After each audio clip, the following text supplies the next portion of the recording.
되고 2년차에 들어갔고요. 집에서 살림하면서 소일거리 받아서 프리랜서식으로 재택근무를 하고 있어요. 원래는 졸업한 전공 살려서 취직을 했었는데 제가 원래 예전부터 저혈압이 있고 빈혈도 있어서 몸이 조금 약한 편이거든요. 어지러움증을 자주 느끼고 심한 경우에는 쓰러지는 일도 있어요. 그래서 결혼 전부터 친정부모님께서도 저를 많이 걱정하시기도 했고, 사실 회사에서도 어지러움을 호소하는 저를 회사에서 불편하게 여긴다는 느낌을 지울 수가 없어서 결혼을 준비하면서 퇴사를 하게 되었습니다. 프리랜서 일이 쉽지만은 않아서 버리는 회사 다닐 때보다 적은 편이에요.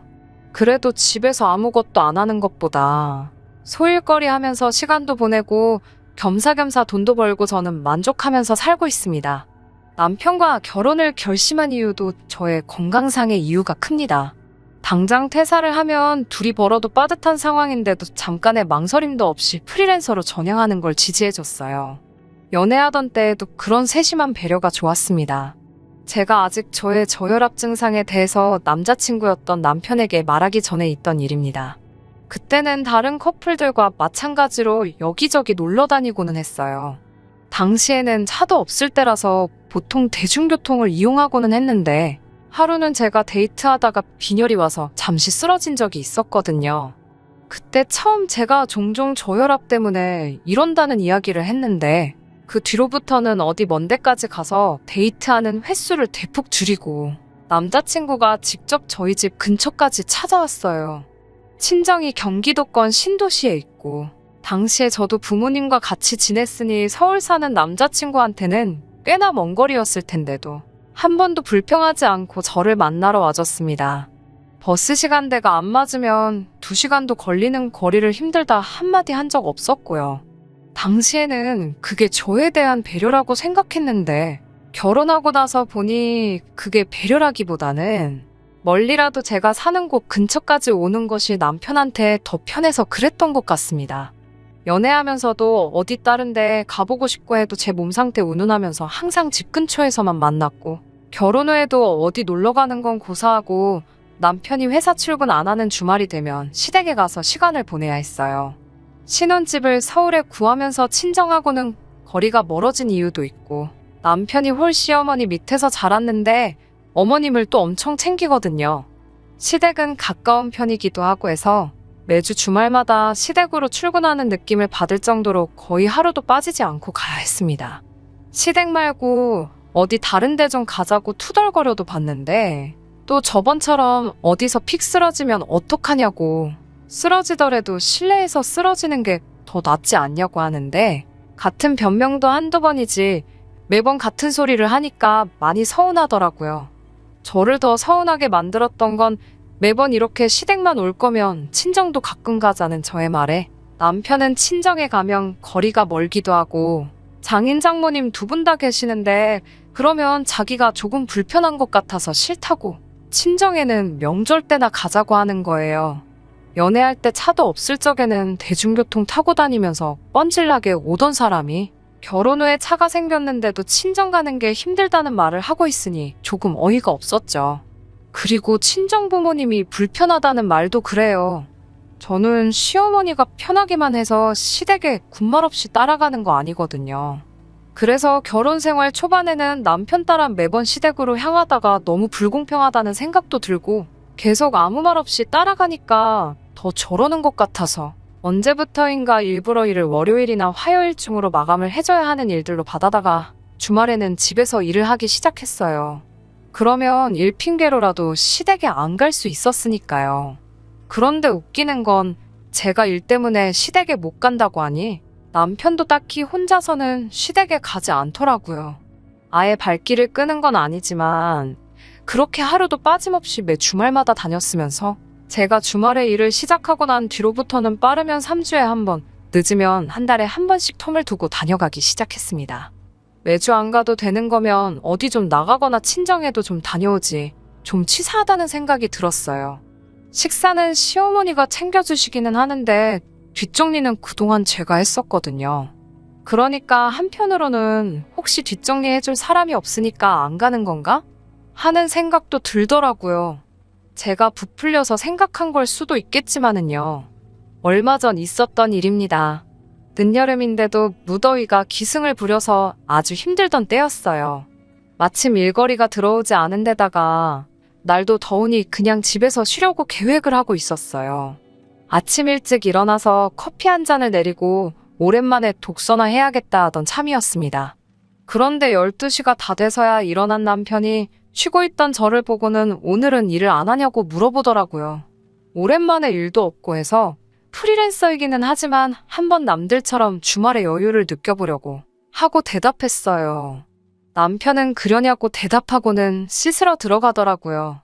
씻고 나와서 혼자 주섬주섬 옷을 챙겨 입더니 저보고 갑자기 나가자는 겁니다. 데이트하러 나가자는 줄 알고 설렜는데 시댁에 가자고 하더군요.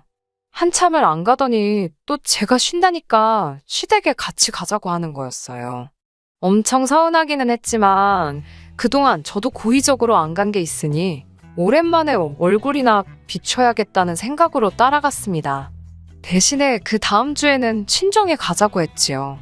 남편도 제가 모처럼 시댁 가는 걸 흔쾌히 동의를 했으니 싫다고는 말을 못하고 알겠다고 다음 주에는 친정에 가자고 대답해줬고요.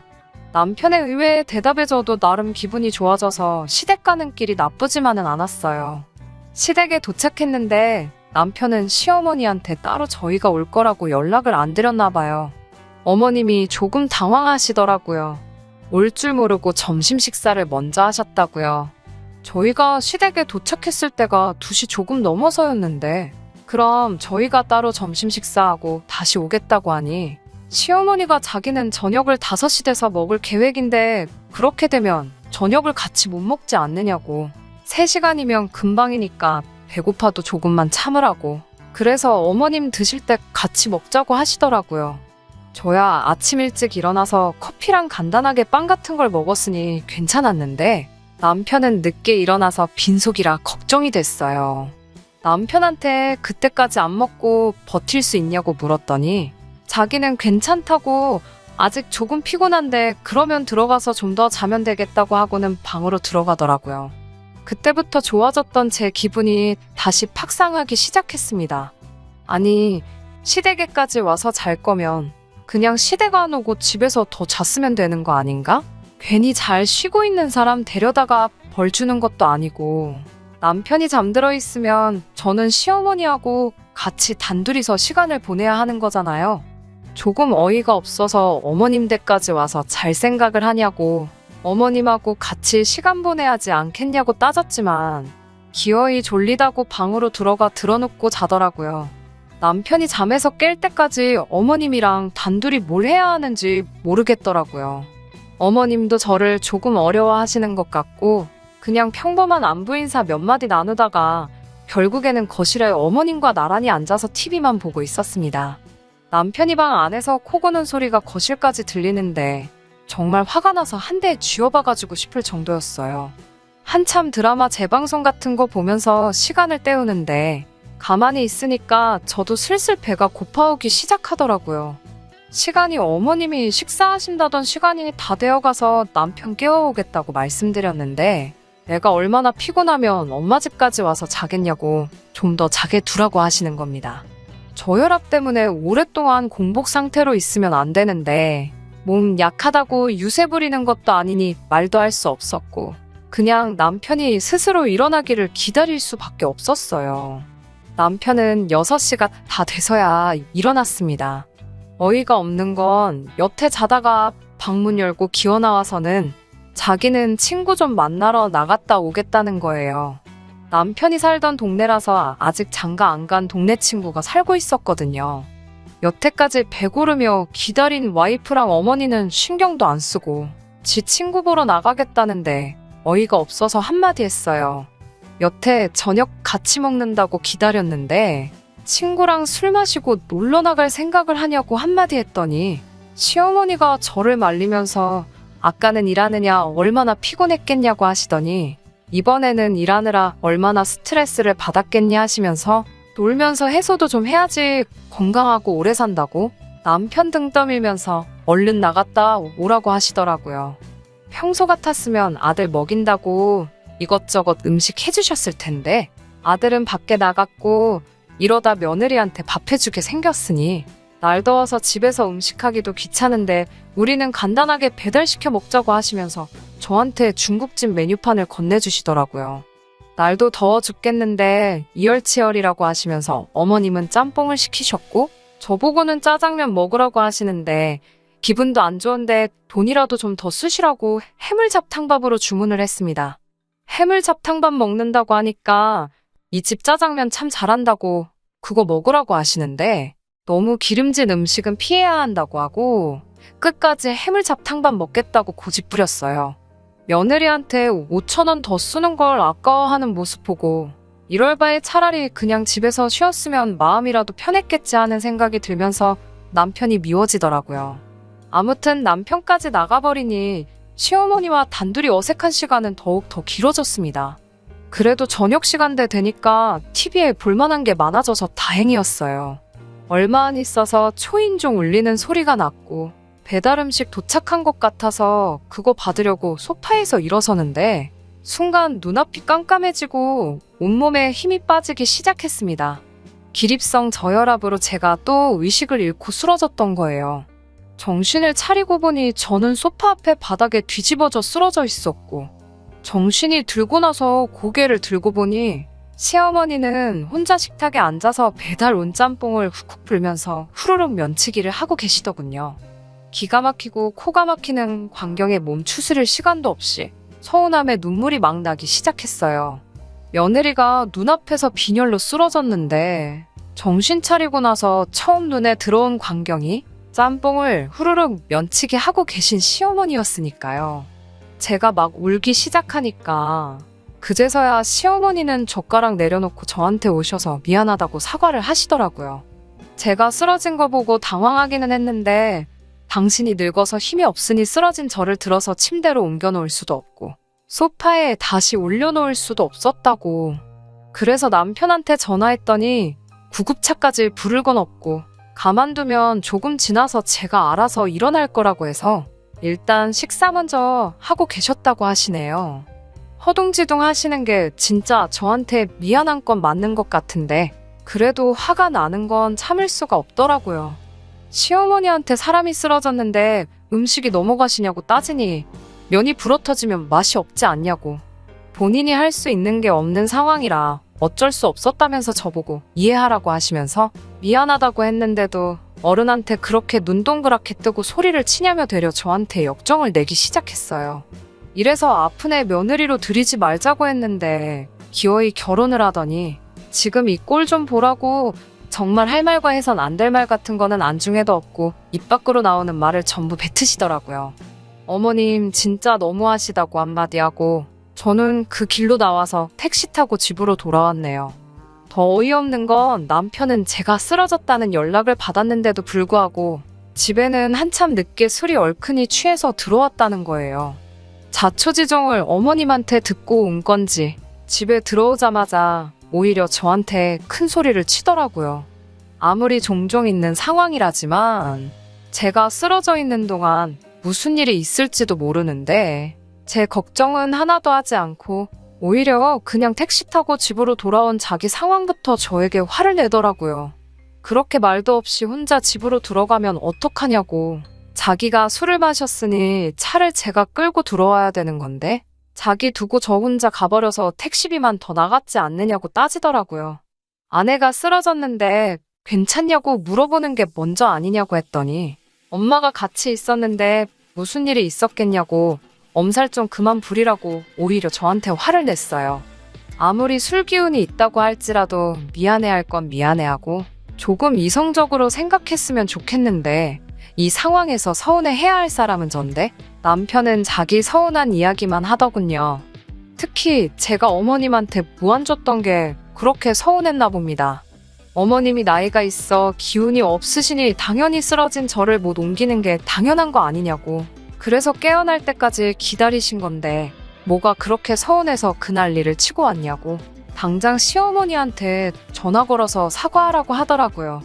그래서 저도 남편한테 시어머니가 나를 안 옮겨줘서 이러는 건 줄 아냐고. 아무리 내가 종종 쓰러진다고 해도 눈앞에서 사람이 쓰러졌는데, 다른 사람도 아니고 한가족인 며느리가 쓰러졌는데 거기서 짬뽕이 입에 들어가냐고 저도 바락바락 소리 지르면서 싸웠어요. 그러니 남편은 그럼 그 상황에서 우리 엄마가 네 옆에 달라붙어서 제발 일어나라고 기도라도 하고 있었어야 되냐면서 계속 큰 소리를 치더라고요. 너도 똑같은 놈이라고. 어머님한테 아내가 쓰러졌다는 연락을 받고도 친구랑 마시던 술이 목구멍으로 넘어가더냐고. 아주 두 모자가 똑같은 사람들이라고 쏘아붙였어요.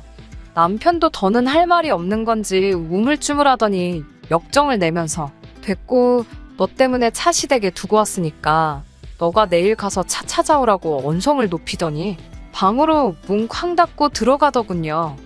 한 침대에서 잠들기는 싫어서 저는 그날 소파에서 잤습니다. 잠도 제대로 못 잤어요. 하도 열이 받아서 자다가도 눈이 번쩍번쩍 뜨이더라고요. 아침에 일어나니 술이 깨서 그런가. 남편도 자기가 실수한 걸 알았는지 축벽거리면서 저한테 먼저 말을 붙여보려 노력하더라고요.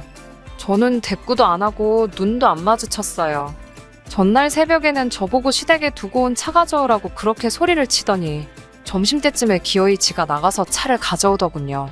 요즘도 남편은 제 눈치만 보면서 있어요. 아직 냉전 중인 상황입니다. 하루는 풀어야겠다 생각이 들면서도 한편으로는 짬뽕면이 후루룩 시어머니 입으로 넘어가는 장면이 생각나서 도무지 용서가 안 되네요. 시어머니한테도 아무 일 없었다는 듯이 연락이 오고 지금은 오히려 제가 억지 부리면서 예민하게 구는 사람처럼 된 것 같아서 신경이 참 쓰이네요. 사과는 받고 싶은데 아무 일도 없던 것처럼 어물쩍 넘어가려는 두 사람을 이해해줘야 하는 건지 잘 모르겠어요. 그냥 이때쯤 저도 화 풀고 아무 일도 없던 척 해야 하는 걸까요? 안녕하세요. 기억하실지 모르겠지만 작년에 사연 보냈던 저혈압성 빈혈 가지고 있는 새댁입니다. 우연찮게 제 사연을 다시 봤다가 후기 궁금해하시던 분들이 많아서 이렇게 하나 보내드려요.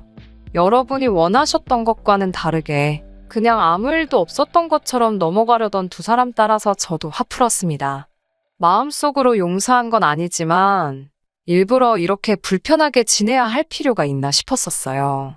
두 사람도 그날 일을 언급하고 싶지 않아 보였고요.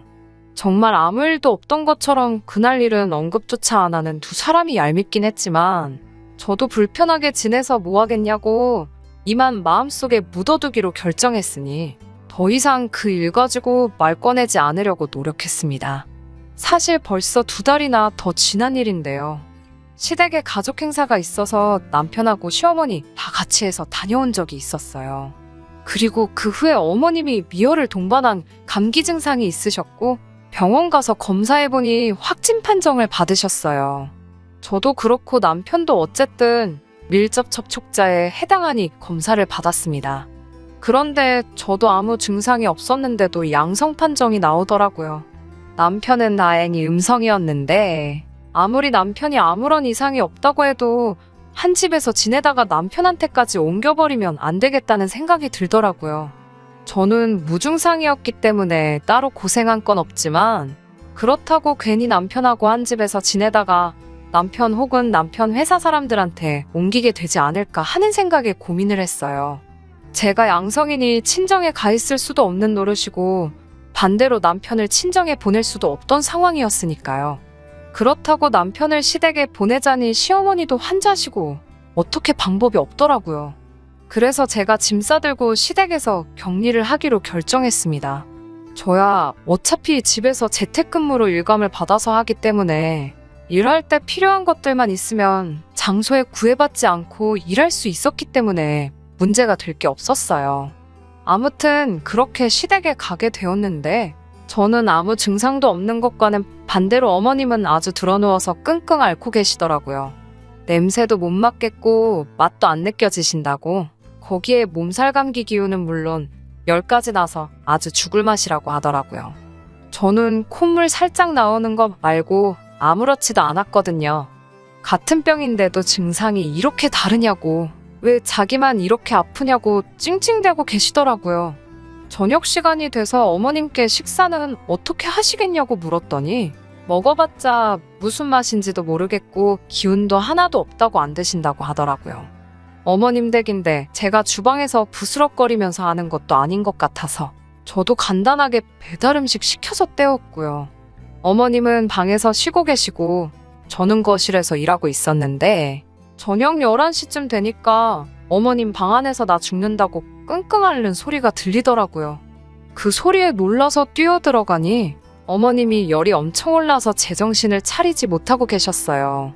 일단 해열제부터 해서 어머님 먹여드리고 옆에서 이마에 젖은 수건 올려드리고 상황을 지켜보고 있었는데 다 잊은 줄 알았는데 문득 어머님이 저 쓰러졌을 때 짬뽕 먹고 있던 그 모습이 다시 생각이 나더라고요. 그때 진짜 오만 가지 생각이 다 났어요. 나도 똑같이 복수해버릴까? 어머님도 나 쓰러졌을 때 아무것도 안 하셨는데 내가 이렇게까지 해야 하나? 어머님 정신 차릴 때까지 기다렸다가 정신 차리시면 나도 그 앞에서 식사를 하고 있어야 되나? 뭐 그런 여러 가지 생각들이 마구마구 스쳐 지나가더라고요. 마음속 깊은 곳에서는 똑같이 복수해주자 싶었는데 막상 또 아파서 정신도 못 차리는 시어머니 보니까 마음이 조금 약해졌나 봐요.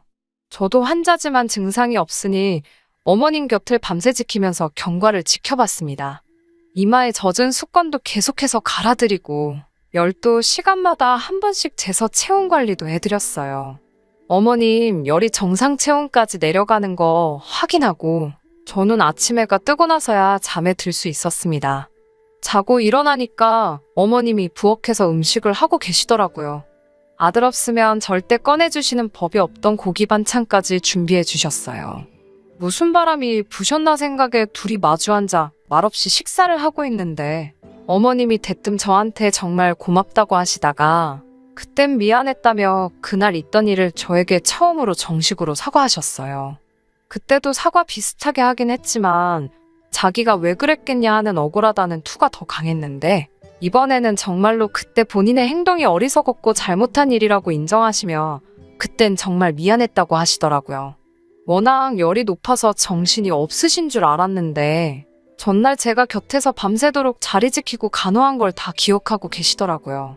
제 간호가 없었다고 크게 문제가 되진 않았을 거라고 생각하지만 그 정성이 기특하다고 그래서 여태껏 사과 한마디 없이 없던 일처럼 지내던 시어머니 마음을 돌려서 저한테 이렇게 고기 반찬도 내어주시고 사과까지 하게 만든 것이죠.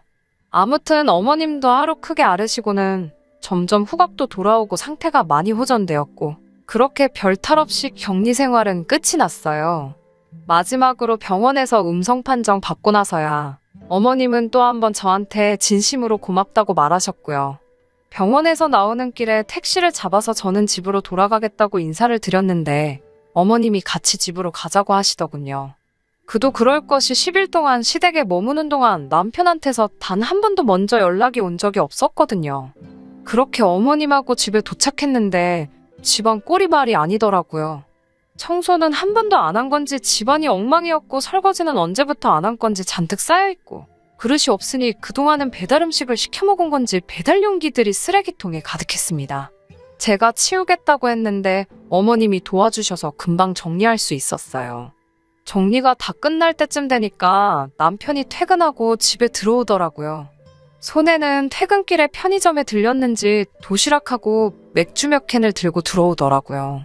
집에 있는 저랑 어머님을 보니 남편이 당황해서는 그제서야 다 나았냐고 걱정했다는 말도 안 되는 소리를 하고 있었어요. 어머님은 그 길로 남편 머리통을 후려갈기시더라고요. 저 같은 아내를 얻은 게 네 평생에 가장 잘한 일이라면서요. 어떻게 자식이라는 놈이 어미가 알아놓은 기간 동안 연락 한 통이 없냐고. 며느리가 당신한테 하는 것보다 비슷하게 하면 해야지 자식이 그보다 못할 수 있냐면서요. 앞으로 저한테 똑바로 안 하면 국물도 없을 줄 알라며 그날 제가 쓰러졌을 때 일부터 진심으로 사과하라고 하시더군요. 어머님이 제 편을 들고 있으니 남편은 억울하다는 표정으로 아무 말도 안 하고 있었는데 뭘 우물쭈물거리는 거냐면서 그대로 뒤통수를 한 대 더 내려치셨습니다. 겉으로는 괜찮다고 했지만 남편이 그날 일에 대해서 제게 고개 숙여 사과를 하니 속으로는 엄청 깨소금이었습니다.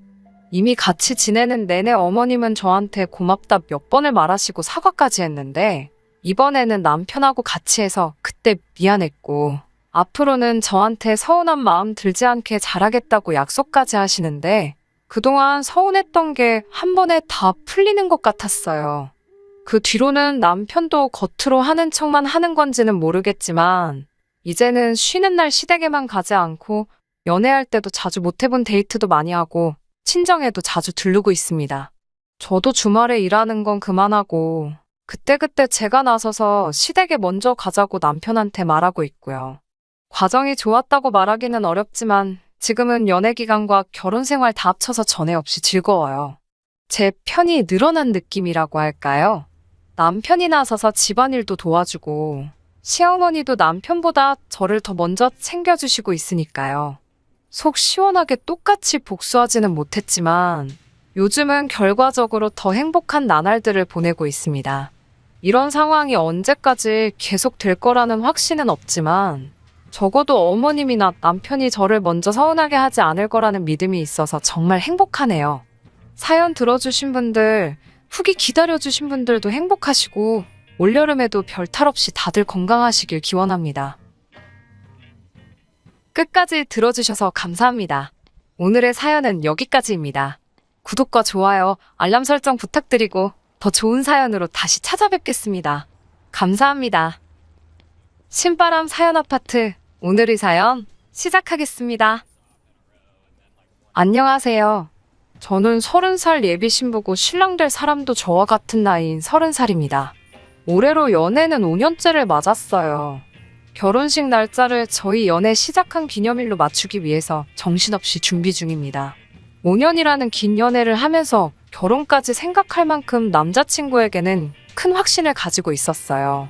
서로 비슷한 시기에 취직을 하게 되어서 그때는 결혼 이야기 오고 간 적 없지만 같이 미래를 그리자는 취지로 남들 데이트하는 거 똑같이 따라하지 않고 아껴가면서 열심히 저축을 했습니다. 노동의 값진 가치를 이해하고 월급을 저축하는 성실한 모습을 보니 자연스럽게 결혼까지 생각하게 되었고요. 그런데 도대체 무엇이 남자친구를 저렇게 만든 것인지 조금 서두르는 감이 있었지만 앞서 말씀드린 대로 우리가 연애를 시작한 기념일에 맞춰서 식을 올리고 싶었기 때문에 결혼식을 조금 급하게 준비하게 되었습니다. 양가 부모님들 모시고 상견례도 진행을 했고 다행스럽게도 양가 부모님들께서도 전부 다 긍정적으로 저희를 봐주셨어요. 5년 연애하면서 서로를 소개한 적이 없었기 때문에 저를 싫어하시면 어쩔까 걱정했는데 여자가 시집와서 집에서 놀 생각 안 하고 맞벌이를 하겠다는 게 장하다고 하시면서 저를 참 마음에 들어 하셨어요. 저희 부모님도 남자친구가 그 나이 치고 모아놓은 돈도 꽤나 있고 직업도 그 정도면 어디 가서 빠지지 않는다고 좋아해 주셨고요. 상견례도 했겠다, 결혼 날짜 바로 잡자는 말에 저희가 벌써 생각해 둔 날이 있다고 말씀드렸고 결혼 준비 위해 필요한 간단한 대화, 신혼여행이나 예식장, 혼수 및 예단 문제 같은 이야기들을 나누고 식사 자리가 끝이 났어요. 저희 부모님은 오랜만에 두 분이 나오신 김에 데이트 좀 하다 가시겠다고 먼저 길을 나섰고 예비 시부모님께서 저에게 예비 신우 될 사람을 소개시켜주겠다고 곧장 가지 말고 조금만 더 기다릴 수 있냐고 물어보더라고요. 소개시켜주실 거면 그냥 데리고 나오셔도 되지 않았냐 물으니 워낙에 바쁜 애라서 모시기가 영 힘든 사람이라고 너스레를 떨면서 말씀을 하시더라고요. 저는 그렇냐고 웃으면서 대답은 했지만 기분이 썩 좋은 편은 아니었어요. 왜냐하면 저희 집에서도 현재 취직 준비하느라 바쁜 제 동생도 시간을 내서 참석을 했는데 이게 갑자기 생긴 약속도 아니고 날짜가 잡혀있는, 거기에 양가 부모님이 동반해서 모이는 자리인데 신우도 제 남동생처럼 아무리 바쁘고 일이 있을지라도 미리 일정을 조정하면 충분히 참석할 수 있는 부분 아닌가요? 늦게나마 따로 나온다기는 하지만 조금만 더 신경 썼으면 양가 가족들 참석한 자리에서 인사할 수 있었을 텐데요. 심지어 그날은 회사원들이 회사 나가는 평일도 아니고 주말이었는데 말이에요. 아무튼 예비 시부모님을 따라 외곽에 있는 경치 좋은 곳에 있는 카페로 자리를 옮겼습니다. 도착하고 나서 음료수 하나씩 시키고 자리에 앉아 잠깐 이야기를 나누는 사이에 예비 시어머니께서 저기 오네 하시면서 창밖을 보고 계시더라고요. 신우가 도착한 거였어요. 신우가 남편하고는 나이가 2살 차이밖에 나지 않는 걸로 알고 있는데 첫 인상이 참 놀라우리만치 강렬했습니다. 1억이 넘는 외제차를 끌고 온몸에는 명품을 두르고 등장했으니까요. 차에 대해서는 잘 모르지만 예비 시어머니께서 마치 제게 자랑이라도 하듯이 저 차가 1억이 넘는 거라고 말씀하셔서 그게 비싼 외제차인지는 그때서야 알았습니다. 외제차임을 몰랐다고 감안하더라도 몸에 걸치고 있는 고가의 명품들이 신우가 돈 꽤나 있어 보이고 돈 있는 걸 티내기 좋아하는 스타일이라는 걸 알 수 있었어요. 그 화려함에 놀라는 것도 잠시. 신우의 첫인상은 그야말로 엉망이었습니다. 저를 본체만 채하면서 제 앞에 털썩 앉더니 저를 위아래로 훑어보더라고요. 제가 무슨 브랜드 가방을 들고 있는지, 제 휴대폰은 얼마나 최신형인지, 제가 입고 있는 옷은 뭔지, 제 가방 안에 들어있는 화장품은 어디 걸 쓰는지 확인하듯이 위아래로 저를 쭉 스캔하더라고요. 이내 제가 들고 있는 게 별 볼 일 없다는 걸 파악하더니 콧방귀를 뀌고는 첫 만남에 하기에는 무례한 질문들을 쏟아내기 시작했어요. 들고 있는 가방이 브랜드가 없어 보이는데 명품 가방 같은 거는 몇 개나 가지고 있냐? 있으면 어디 걸로 몇 개나 있느냐? 다니는 회사 월급은 얼마나 되느냐 하는 질문부터 꿈이 있느냐 뭐 이런 알 수 없는 질문들까지 포함해서요. 제 대답이 마음에 안 들었는지 예비 신우는 자기가 이러고 있는 시간에도 얼마를 더 벌 수 있는지 아느냐 하는 알 수 없는 말을 남기고 괜한 일로 시간 낭비했다는 식으로 투덜대더니 이만 가보겠다며 혼자 자리를 떠나더라고요. 동생이 결혼할 상대 앞에서 그렇게 무례한 행동들을 쏟아냈는데도 예비 시부모님이나 남자친구는 예비 신우한테 아무 말도 안 하고 오히려 눈치를 보듯이 어려워한다는 게 느껴졌습니다. 남자친구한테도 따로 너네 누나 왜 저러냐고 물어보고 싶었지만 속으로 꾹꾹 눌러 참았습니다. 어차피 결혼을 한다고 하더라도 저 신우와 제가 1년에 몇 번이나 마주칠까 하는 생각이 들었거든요. 저를 소개받는 어찌 보면 가족 모임일 수도 있는 자리에도 본인이 바쁘다는 핑계로 도착도 늦게 했고 자리에 와서도 얼마 있지도 않아서 다른 가족들 의사도 물어보지 않고 혼자 떠났으니 결혼 후에도 그렇게 마주치며 살 일은 없을 거라고 생각하고 신우의 물에는 저 혼자 모르는 척 하기로 했습니다. 신우와의 첫 만남을 제외하고서는 그동안 남자친구와 결혼 이야기 오고 가면서 한 번도 의견이 부딪힌 적이 없었어요. 그런데 정말 생각하지도 못한 문제로 남자친구와 충돌이 생겨버려서 당황스러운 상황이에요. 예단과 예물은 양가 부모님들 허락하에 생략을 하기로 결정했고 남자친구와 제가 여태 연애하면서 모아놓은 돈이 상당했기 때문에 돈을 합쳐서 경기도권 신도시에 있는 신축 아파트를 매매하기로 했습니다. 혼수는 양가 부모님들께서 반반씩 보태 채워주시기로 했고 스드메부터 해서 그 외 다른 준비들 모두 정말 아무런 의견 다툼 없이 자연스럽게 진행되고 있었어요. 행복한 신부가 되는 것 말고는 이제 더는 남은 게 없다고 생각했는데 남자친구가 그런 제 기대에 찬물을 확 끼얹어 버렸네요. 저희 둘 다 직장에 다니고 있고 각자 벌이도 나쁘지 않은 편이라서 돈 문제에 대해서는 걱정 없을 거라 생각했어요. 다행히 모아놓은 돈으로 신혼집을 매매로 들어가기 때문에 저와 남자친구 버는 돈 쪽쪽이 저금을 할 수 있을 거라는 생각에 너무 기분이 좋았거든요. 요즘 대출 없이 시작하는 게 보통 힘든 일이 아니잖아요. 각자 월급의 일부는 생활비로 보태고 남은 돈에서 100만 원씩 모아 따로 적금을 들어 1년에 한 번씩은 해외여행을 가려던 계획도 있었어요. 생활비와 각자 용돈, 그리고 해외여행을 위한 적금을 제외한 나머지 금액은 미래에 태어날 아이라든지 아니면 더 나은 미래를 위해 다 저금을 할 계획이었고요.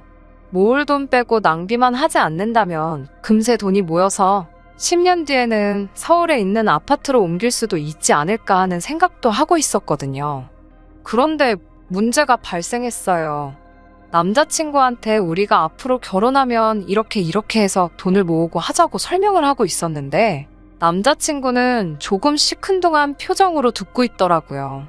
남자친구 말은 앞으로 우리가 결혼하고 맞벌이를 한다고 해도 그 기간이 길어봐야 얼마나 길겠냐는 이야기를 하더라고요. 언젠가 우리 둘 사이에 아이도 생길 텐데 그렇게 되면 아이 어린이집 보낼 때까지는 외벌이 생활을 해야 하지 않겠냐는 생각을 갖고 있더라고요. 저는 아이가 태어난다 하더라도 계속 회사에 다닐 계획이기 때문에 상주하시는 돌보미분을 부르거나 시어머니나 친정어머니에게 어느 정도 돈을 드리고 제가 계속 회사에 나가는 게 좋지 않겠냐 하고 제 생각을 말해줬어요. 어차피 필요한 지출이면 최소화해서 수입을 최대화할 수 있는 방법이라고 믿고 있었으니까요. 제가 맞벌이를 계속 하겠다는데도 남자친구는 아직도 시큰둥한 표정이었지요. 그래가지고 돈이 모이겠냐고요. 아무리 시어머니나 친정어머니가 봐주신다고 하더라도 돌보미를 고용하면 들어가는 돈만큼은 드려야 되지 않겠냐. 그리고 두 분이 만에 하나 아이를 봐주실 수 없는 상황이 되면 꼼짝없이 상주하는 돌보미를 드려야 하는데 한 사람 버는 게 그 사람 월급으로 빠질 것이고 그러면 우리 수중에 뭐가 남겠냐고. 맞벌이를 하는 거나 외벌이를 하는 거나 큰 차이가 없는 것 아니냐고 하더군요. 물론 아이 돌보는데 들어가는 비용이 큰 것은 사실이지만 제 월급이 돌보미분을 써도 모자랄 정도가 아니거든요. 물론 엄청 많이 남는 것도 아니지만요.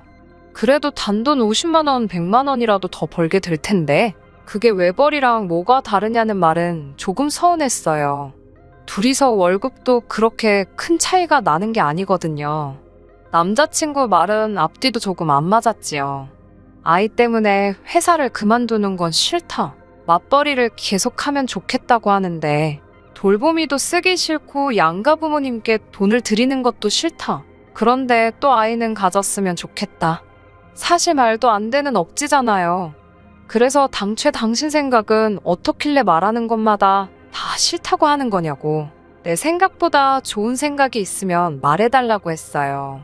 그랬더니 앞뒤 다 잘라먹고 자기 누나, 그러니까 예비신우 이야기를 하더라고요. 누나가 타는 차 봤지? 누나가 들고 있는 가방도 봤지? 이러면서 대체 무슨 말을 꺼내려고 자기 누나 이야기를 저렇게 늘어놓는가 싶었습니다. 그런데 남자친구는 제게 정말 어이없는 제안을 제게 하더군요. 저랑 남자친구의 월급을 합치면 700만 원 언저리 정도 되는 돈이거든요. 당장은 우리 둘뿐이니까 생활비는 50만 원 정도면 충분하지 않냐고 하네요. 다 큰 성인 둘이서 생활비가 어떻게 50밖에 나오질 않느냐 하니 회사 식당에서 저녁까지 먹고 들어오고 차는 사지 말고 대중교통을 이용해서 출퇴근하고 허리띠를 졸라매서 모으자고 하더라고요. 아무리 아낀다고 해도 각자 써야 할 돈의 식비며 교통비까지 50만 원으로 때우자는 게 말이 안 된다고 생각했어요. 회사 식당이 아무리 가격이 싸도 둘이서 두 끼를 해결하면 최소 20만 원이고 교통비까지 생활비에서 충당하면 15만 원 정도 나오거든요. 그런데 나머지 돈으로 관리비며 공과금을 다 내는 게 말이나 되나요? 그리고 주말에는 물만 마시고 살 것도 아니잖아요. 갑자기 남자친구가 돈만 열심히 모았지 사실 경제관념이 하나도 없는 게 아닐까 하는 생각이 들기 시작했어요. 그래서 한 달에 650만 원을 다 저금을 하자는 거냐고. 무작정 모은다고 다 좋은 게 아닌 것 같다. 돈 아끼는 것도 좋지만 그건 절약을 넘어서 궁상을 떠는 게 아니냐고. 그렇게 살기는 싫다고 말했더니 남자친구가 말하길 저금을 하려는 건 또 아니라고 하네요. 이어서 한 말을 결론부터 말씀드리면 피땀 흘려 벌은 내 돈을 자기 누나한테 다 줘야겠다고 합니다. 참 순간 어이가 없어서 말도 안 나오고 멍 때리게 되더라고요. 애초에 50만 원 가지고 생활하는 것부터가 말이 안 되는데 나머지 돈을 전부 자기 누나에게 가져다 바친다니 그건 말도 안 되는 소리라고. 그리고 너네 누나한테 돈 가져다 바치는 거랑 우리가 모으는 거랑 뭐가 다르냐고 따졌더니 다시 또 그때 누나 타고 다니는 차 보지 않았냐고. 그 차가 시세로 1억이 넘는 차라고. 누나가 그 나이에 어떻게 그 돈을 벌었겠냐고 하면서 누나가 투자하는 눈이 예사롭지가 않다고. 그러니까 누나한테 돈을 맡기면 몇 배로 불려서 우리한테 줄 테니 당장 허리띠를 졸라매고 살아도 결과적으로는 우리 이득이라고 하더라고요. 일단 누나가 목돈을 한 번 만들어주면 그때 가서는 자기 혼자 외벌이를 해도 여유자금이 넘쳐나는 상황이 될 테니 무조건 자기 누나한테 돈을 맡겨야 한다는 겁니다. 궁상맞게 사는 게 싫으면 일단 50만 원으로 생활하고 추가적으로 돈이 더 필요할 때마다 누나한테 돈을 타서 쓰면 된다고 하더라고요. 어이가 없어서 나보고 지금 결혼하고 나서 신우한테 내가 필요한 게 있다고 허락 맡은 다음에 돈을 타서 쓰라는 말이냐고 화를 냈더니 제 말을 곧대로 들어서는 바로 그 말이라고 맞장구를 치면서 역시 이해력이 빠르다고 싱글벙글 좋아하더라고요. 저야 평생 저것만 해왔지 투자 그런 쪽에는 관심도 없고 해서 그래도 예비 신우 행색이 돈이 엄청 많은 티를 팍팍 내고 다녔으니 저는 예비 신우가 어디 잘 나가는 펀드 매니저 같은 그런 사람인 줄 알았어요. 아무튼 누나가 대체 뭐에 투자를 하길래 그렇게 돈이 많냐고 물으니 더욱더 할 말을 잃게 만들더라고요. 누나가 요 몇 년 사이에 코인을 해서 돈을 좀 벌었다고 자랑처럼 말을 하네요. 저는 공부 안 하고 산 주식도 전부 다 도박이나 마찬가지라고 생각하는 사람 중에 한 명인데 심지어 누나가 투자한다는 게 주식도 뭣도 아니고 코인이라니. 그 말을 들으니 웃음조차 나오지 않더라고요. 코인은 개인적으로 생각하기에 너무 위험한 것 같아서 조금 아닌 것 같다. 누나한테 돈 맡긴다는 말도 이해가 되지 않고 전 그렇게 누나한테 돈을 갖다 바치고 싶으면 결혼 후에 우리 돈은 서로 따로 관리를 하던지 아니면 다른 방법을 시간을 들여 생각해보자고 했어요. 그랬더니 남자친구는 곧바로 성질을 내면서 너 지금 우리 누나 실력을 무시하는 거냐고. 요즘 같은 시대에 코인으로 돈 못 버는 사람이 무식한 거라고 하면서 자기도 누나가 저렇게 돈을 번 이후로는 저금하는 사람들만 보면 바보 같다는 생각이 든다 하더군요. 자기가 저랑 연애하면서 취직 후 5년 가까이 모은 돈을 다 합쳐봤자 누나가 1년 동안 벌어들인 돈보다 훨씬 적다면서 말이죠. 자기 누나는 클릭 한두 번만 해도 몇백만 원을 버는데 자기는 하루에 몇 시간씩 일해서 그 돈 버는 게 회의감이 든다고 하더라고요. 열심히 일하는 사람들이 이해가 안 간다고 세상이 변했고 돈 버는 방법은 따로 있는데 너도 젊은 사람이면 젊은 사람답게 투자하면서 살아야지. 옛날 사람들 하는 방식으로 저축만 해서 어떻게 부자가 되겠냐고 한 소리를 하더라고요. 하여튼 저는 남자친구에게 내가 일해서 번 돈, 너네 누나한테 맡길 생각 없다고 재차 제 생각을 전했습니다. 남자친구는 끝까지 평생 저축만 해서는 부자 못 된다고 다시 한번 잘 생각해보라고 저를 설득해왔고요. 그렇게 벌써 일주일이 지났네요. 남자친구도 일부러 핑계를 대며 안 보고 있어요. 얼굴 보면 또 그 이야기 할까 봐서요. 지금도 연락이 오면 생각해봤냐고 물어보는 말 말고는 저를 일주일이나 안 봤는데 궁금한 건 따로 없는지, 내 걱정은 안 되는 건지, 그냥 내 월급 지네 누나한테 맡길 생각뿐인 것 같아요. 남자친구 말대로 저축만 해서 부자 되는 게 불가능한 세상이 되었다는 건 저도 충분히 인정하는 바입니다. 그래도 제가 번 돈을 그대로 예비 신우 될 사람한테 맡기는 것만큼은 하고 싶지 않네요. 이 결혼을 다시 생각해봐야 하는 걸까요? 참 고민이 됩니다. 후기 보내드립니다. 한동안 집에서 한숨만 쉬고 다니니 어머니께서 저한테 무슨 걱정이 있느냐 물어보시길래 숨기려고 했지만 있는 그대로 남자친구의 누나를 처음 만난 그날부터 전부 이야기하게 되었어요. 어머니는 코인이니 그런 거 잘 모르시는 편이지만 뉴스로 그 내용을 조금 접하셨기 때문에 저랑 똑같이 부정적인 시각이셨습니다. 그렇게 돈을 쉽게 벌면 세상 천지에 누가 일을 하겠냐고 하시면서요. 제가 남자친구가 좋아서 끝까지 결혼하겠다면 저를 말리지는 않겠지만 금전 감각이 하나도 없는 것 같다고 제가 아무쪼록 옳은 결정을 내렸으면 좋겠다고 하시더라고요. 몇 날 며칠을 고민하다가 남자친구와는 확실히 단판을 지어야겠다 싶은 생각이 들어서 남자친구를 불러냈어요. 5년 연애하면서 그동안 봐온 모습이 있기 때문에 허황된 꿈을 접고 성실하게 살았으면 좋겠다고 설득을 해보려 했는데 제가 바보 같았네요. 그날 이후로 2주가 다 돼서 만나는 거였는데도 남자친구는 대뜸 저한테 대답부터 요구하더라고요. 그래서 제가 생각한 대로 월급을 너희 누나에게 맡기는 건 아무리 생각해도 아니라고 말을 해줬습니다. 그런데 남자친구도 월급을 맡기는 건 자기도 생각해봤는데 조금 아닌 것 같다며 제 말에 동의를 하더라고요. 그때 설마 그동안 혼자 반성하고 제정신을 차렸나 싶어서 조금 감동스럽기도 했는데 그런 게 아니었네요. 기어이 저를 더 실망시키더라고요. 저랑 안 만나는 동안 누나한테 자주 찾아가며 상담을 받았답니다. 누나 말로는 한 달에 한 번씩 월급 650으로 투자해봐야 푼돈밖에 안 된다고. 어차피 자기한테 돈 관리를 맡길 거면 저희 신혼집 사려고 모아놓은 그 돈을 맡기라고 했답니다. 돈이 돈을 벌어준다고 이왕 하는 거 통 크게 하는 게 낫지 않겠냐고요. 한두 달만 맡겨놔도 경기도권 신축이 아니라 서울 강남에 있는 한강뷰가 보이는 아파트에서 신혼생활을 시작할 수 있을 거라고 굳게 믿고 있더라고요. 이쯤 되니까 남자친구가 사람이 아니라 뭔가에 미친 광신도처럼 보였습니다. 무슨 말을 해도 듣지를 않고 자꾸 누나가 타고 다니는 차, 누나가 차고 다니는 시계 이야기만 하면서 우리도 그 정도는 해야지 않겠냐고 이미 벌어놓은 돈인 것처럼 차는 무슨 외제차 뭐를 뽑고 아파트는 어디 뭐가 좋다더라. 벌써 머릿속에 꽃밭을 그리고 있더라고요. 혼자 주절주절 떠들고 있는 남자친구 말을 멈추고 말했어요. 초치는 것 같아 미안하지만 너네 누나한테 돈 가져다 주는 건 너 혼자 하라고요. 남자친구는 이해를 할 수 없다는 표정으로 그게 지금 진심으로 하는 말이냐고 제게 묻더군요. 돈을 벌 수 있는 기회를 주는 건데 불러들어온 복을 스스로 차냐고. 이런 기회 흔하지 않다고 하면서 결혼하려고 제가 모아놓은 돈까지 자기 누나를 자꾸 믿고 맡기라는 식으로 막무가내였습니다. 여태까지 내가 피땀 흘려 모은 돈을 너네 누나한테 맡길 생각도 없고 앞으로 내가 벌게 될 월급도 내가 관리할 거지 너네 누나한테 맡길 생각 없다고요.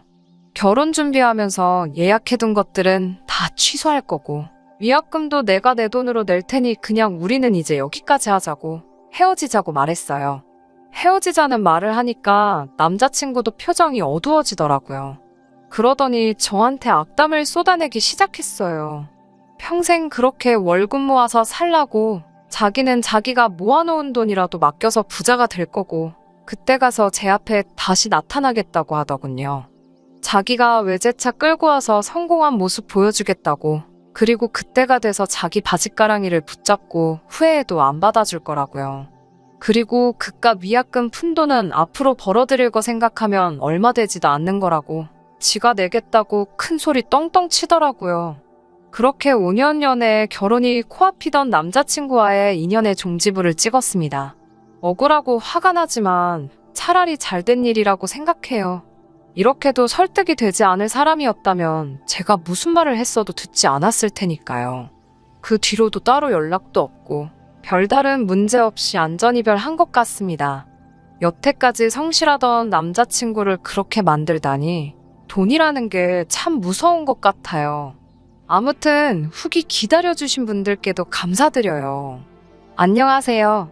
제가 이렇게 몇 달 만에 또 후기를 보내게 될 줄은 몰랐네요. 후기에 후기라고 해야 할까요? 아무튼 전 남자친구와 이별 후에는 그냥 일만 하면서 살았어요.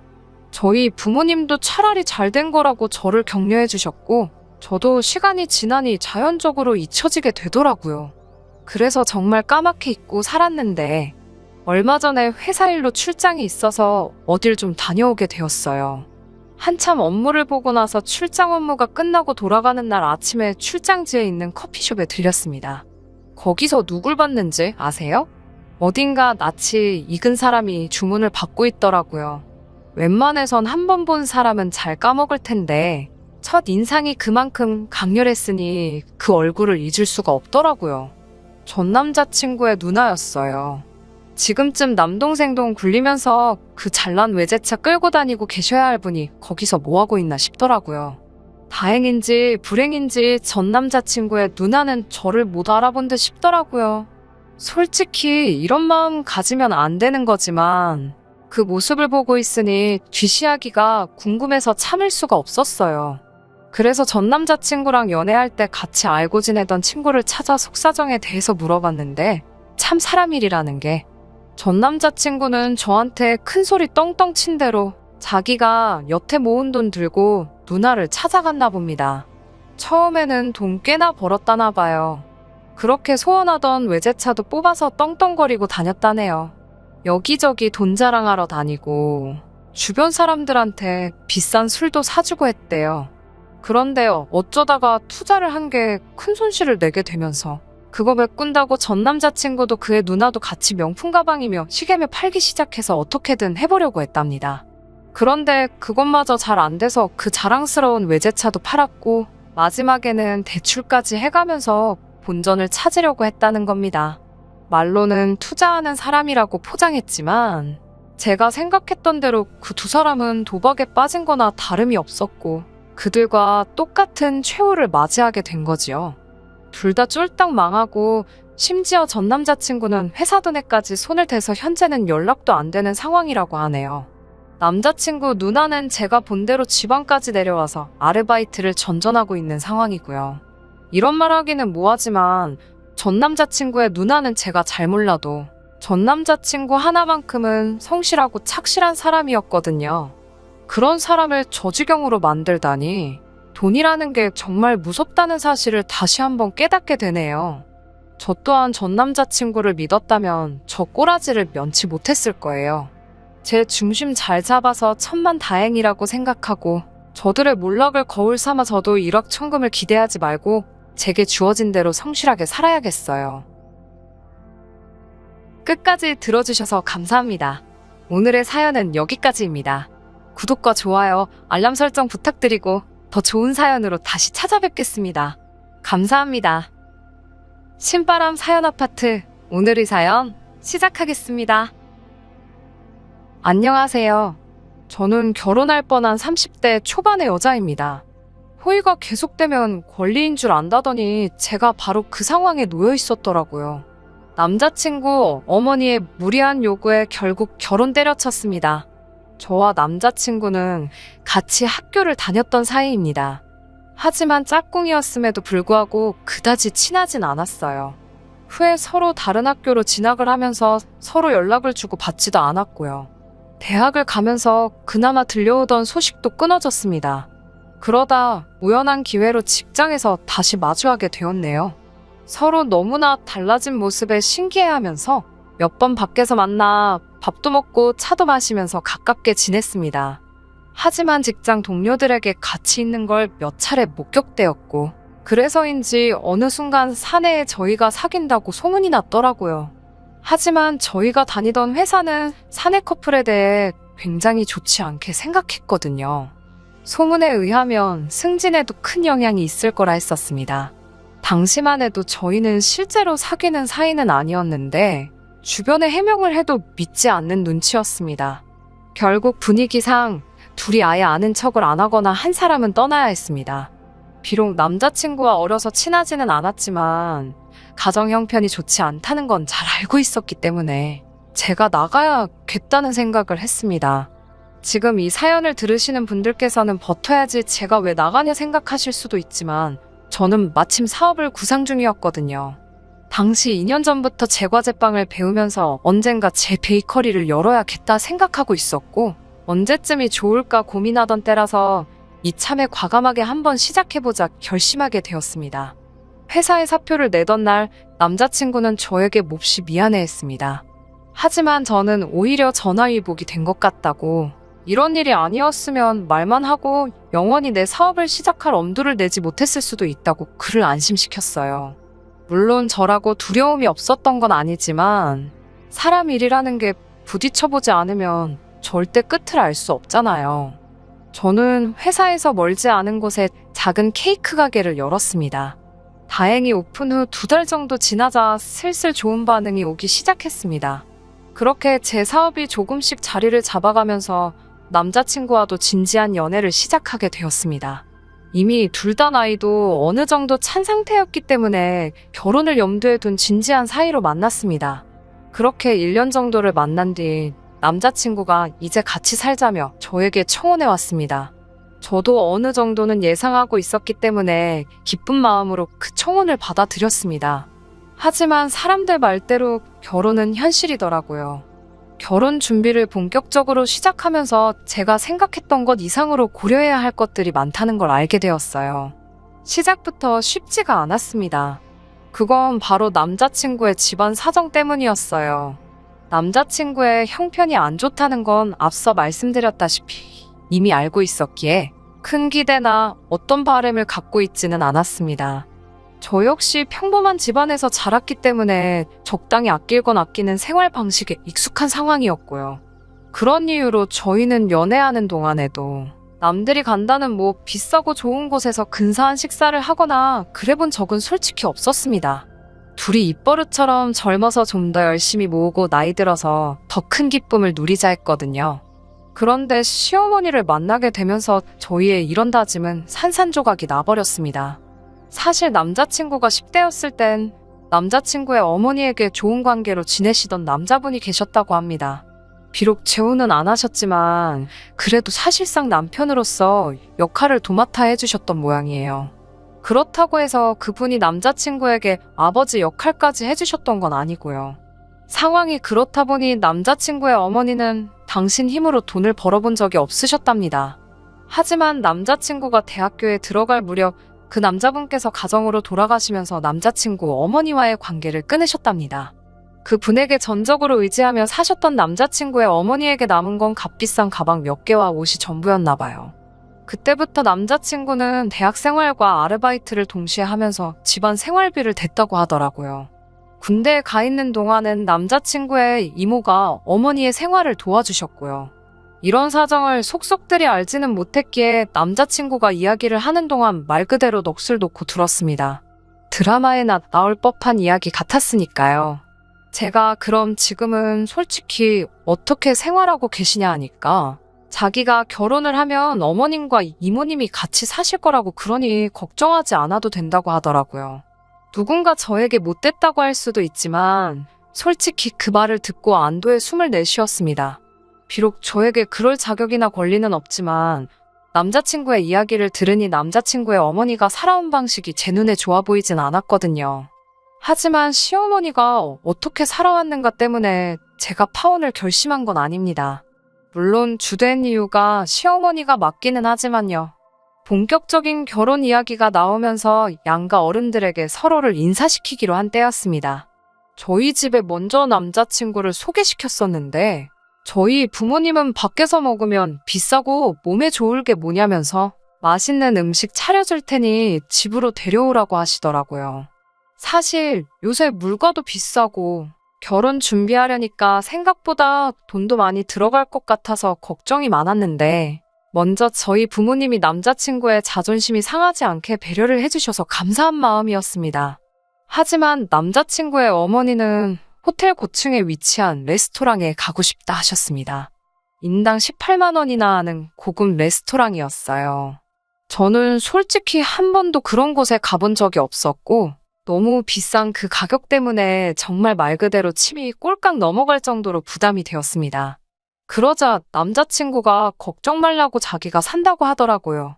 그래서 제가 정말이냐고 묻자 또 남자친구는 슬며시 말을 바꾸며 그래도 저를 인사시키려 만든 자리인데 제가 돈을 내는 게 그림이 좋지 않겠냐 물어보더라고요.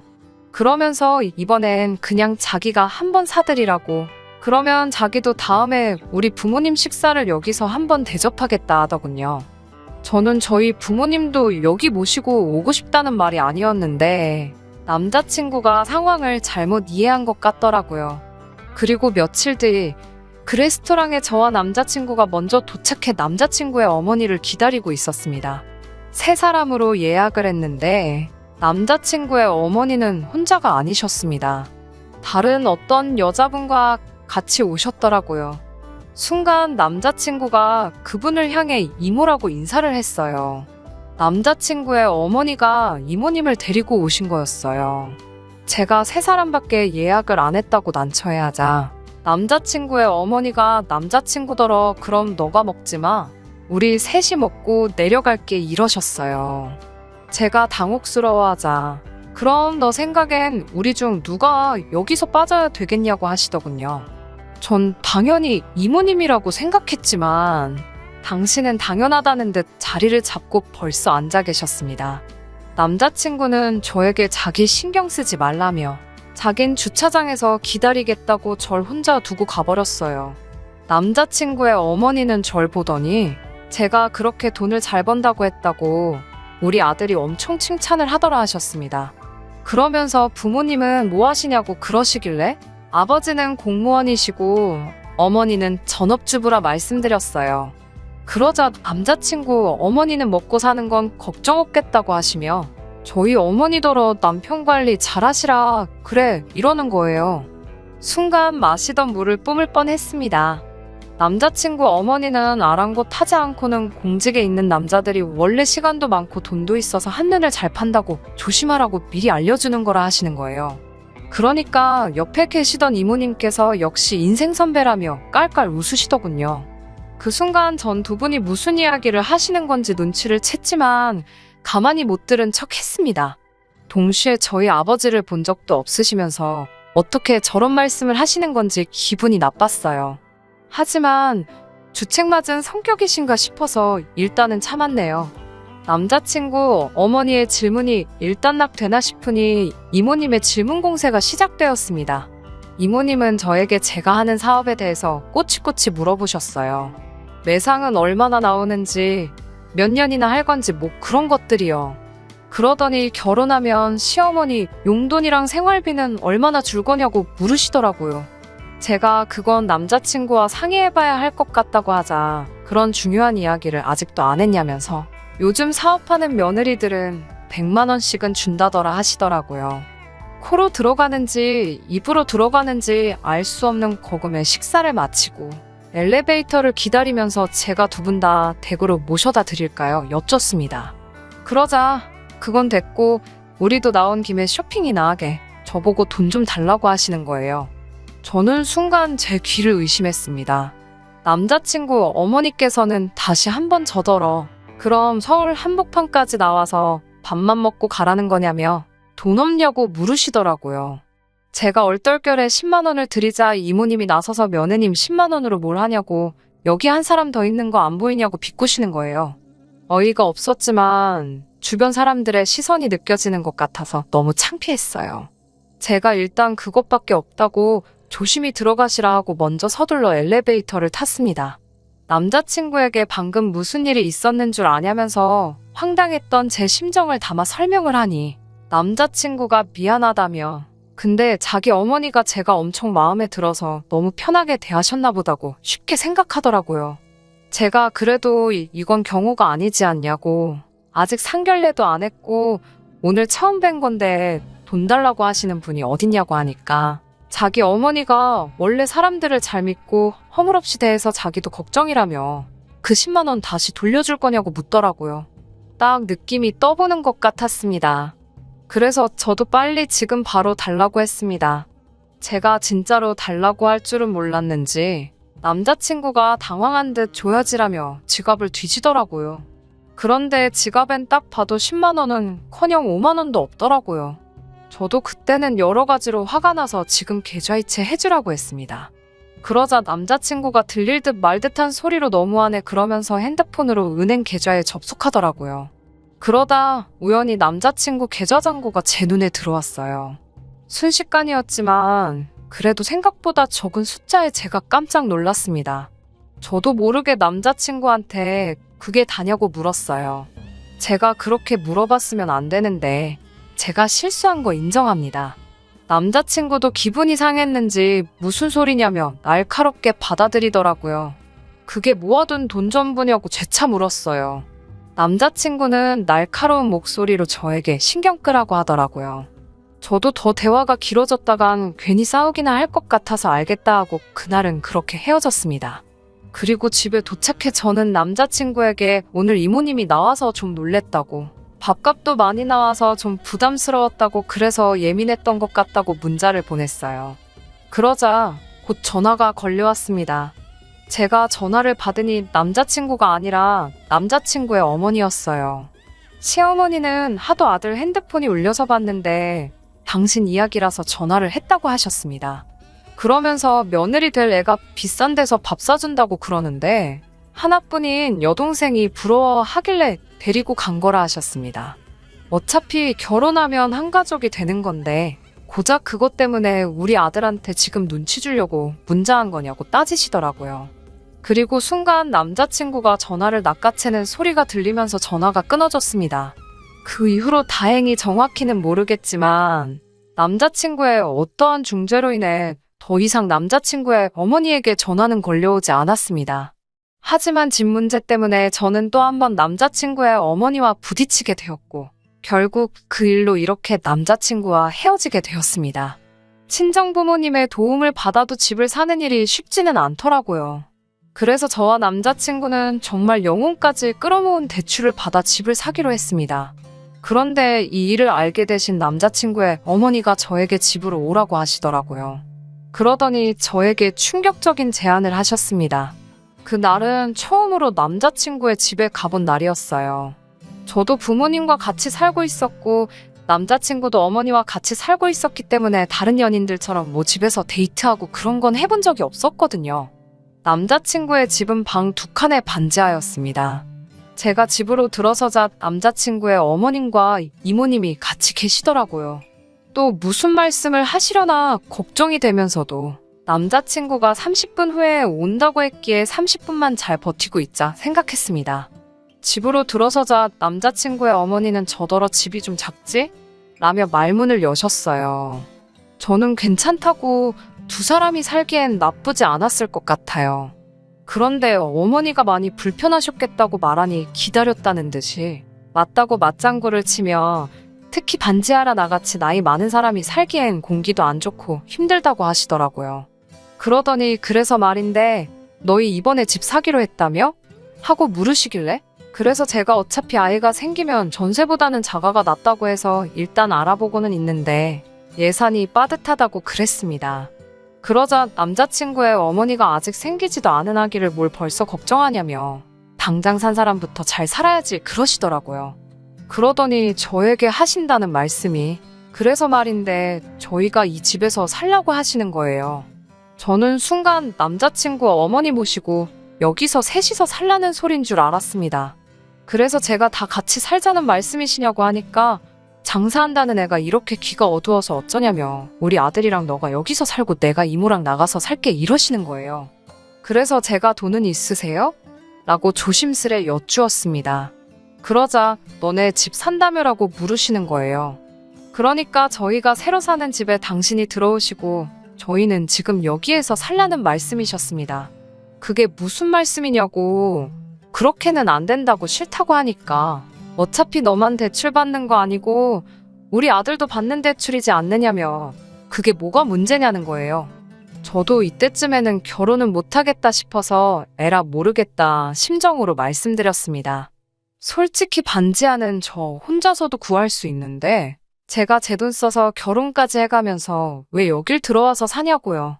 그리고 새로 살려는 집에는 저희 친정부모님 돈도 많이 들어가는데 그 집을 왜 어머님과 이모님께 내어드려야 하냐고 하냐 물었습니다. 그러자 저더러 장유유서도 모르냐며 무식하다고 하더군요. 그러면서 저더러 너 내가 네 친엄마여도 이러겠냐고 그래요. 이모님은 한술 더 떠서는 우리같이 집에만 있는 나이 든 사람들이야말로 좋은 공기 맞고 시설 좋은데 살아야 하지 않겠냐고 그러시더군요. 나중엔 저나 남자친구는 젊고 집에서 잠만 자는데 부모한테 그 정도 양보도 못 해주냐고 노발대발하셨습니다. 그때 남자친구가 집으로 들어오는 걸 보곤 제가 남자친구한테 난 가봐야겠다고 어머님하고 이모님 모시고 이야기 좀 잘 해보라고 했습니다. 남자친구가 영문도 모른 채 저를 쫓아나오더라고요. 얼른 들어가서 우리 헤어지기로 했다고 잘 말씀드리라고 하자 남자친구가 이게 다 무슨 소리냐며 왜 그러냐고 저를 붙들고 물어보더라고요. 남자친구에게 어머님이랑 이모님이 집을 바꿔 살자고 하시던데 너도 알고 있었냐 물었더니 순간 남자친구의 얼굴에 난처한 기색이 보이더라고요. 남자친구도 이미 다 알고 있었던 거였습니다. 이게 다 무슨 소리냐고 물으니 남자친구 이모님이 남자친구가 군대에 있을 때부터 지금까지 크고 작은 도움을 많이 주셨는데 결혼한다 하니까 효도도 안 하고 은혜도 안 갚고 가냐고 사람을 들들 볶더래요. 그러더니 집이라도 바꿔 살자고 우겨서 일단 대충 알겠다고 했는데 저를 불러놓고 이야기할 줄은 몰랐다는 겁니다. 저는 이 어이없는 상황도 짜증이 났지만 일단 자기 마음대로 질러놓고 그 공경에 저를 빠뜨린 남자친구가 더 이해가 안 되더라고요. 무엇보다 그간의 상황을 돌이켜봤을 때 이대로 결혼하면 시어머니 2명을 모시고 사는 거나 마찬가지겠더군요. 저는 남자친구에게 절대로 결혼 못한다고 그랬습니다. 남자친구는 자기 입장도 생각해달라면서 말 막 하지 말라고 하더라고요. 하지만 저는 더 이상 이런 소모적인 관계에 힘쓰고 싶지 않았습니다. 보통 남편이 시어머니 1명만 못 막아줘도 아내 입장에서는 스트레스가 보통이 아니라던데 저는 1명도 아니고 2인데다가 남자친구하는 꼴을 봤을 때 막아주긴커녕 오히려 스트레스만 2배, 3배로 줄 거라는 확신이 들었으니까요. 저는 결국 남자친구 손을 뿌리치고 도망치듯 집으로 돌아왔고 저희 부모님께도 이러한 이유로 헤어지기로 했다 했습니다. 저희 어머니는 뭐 그런 염치 없는 어른들이 있냐면서 잘 결정했다 하시더라고요. 그 이후로 한동안 남자친구에게 걸려오는 전화 문자 다 무시하고 일만 하면서 살았습니다. 그러다 하루는 퇴근하신 아버지께서 오늘 엄청난 일이 있었다면서 사진 하나를 보여주시더라고요. 어떤 여자 둘이서 아버지가 일하시는 청사 앞에서 머리채를 잡고 싸우는 거였는데 그중 한 사람이 남자친구 어머니였어요. 제가 이게 다 무슨 일이냐고 아버지께 여쭸더니 같이 일하시는 분 아내가 자기 남편이랑 바람핀 여자라고 개망신 주는 현장이라는 거예요. 저는 아차 싶으면서도 역시 결혼 안 하길 잘했다 싶었네요. 제 발로 아주 막장인 집안의 며느리로 들어갈 뻔했으니까요. 정말 아니다 싶으면 빨리 정리하는 게 정답인 것 같습니다. 그래도 스스로에게 칭찬해주고 싶은 건 어떻게든 남자친구나 남자친구 어머니 마음 돌려보고 어떻게든 다른 방법 알아보려고 쓸데없이 힘 빼지 않고 과감하게 쳐내고 제 밥그릇 제가 챙겼다는 거예요. 그동안 만나온 정 때문인지 오지랖인지 모르겠지만 남자친구도 아무리 가족일지라도 과감히 쳐낼 건 쳐내야지. 그 2사람이 남자친구 인생을 평생 책임져주지 않겠다는 사실을 좀 알았으면 좋겠어요. 끝까지 들어주셔서 감사합니다. 오늘의 사연은 여기까지입니다. 구독과 좋아요, 알람 설정 부탁드리고 더 좋은 사연으로 다시 찾아뵙겠습니다. 감사합니다.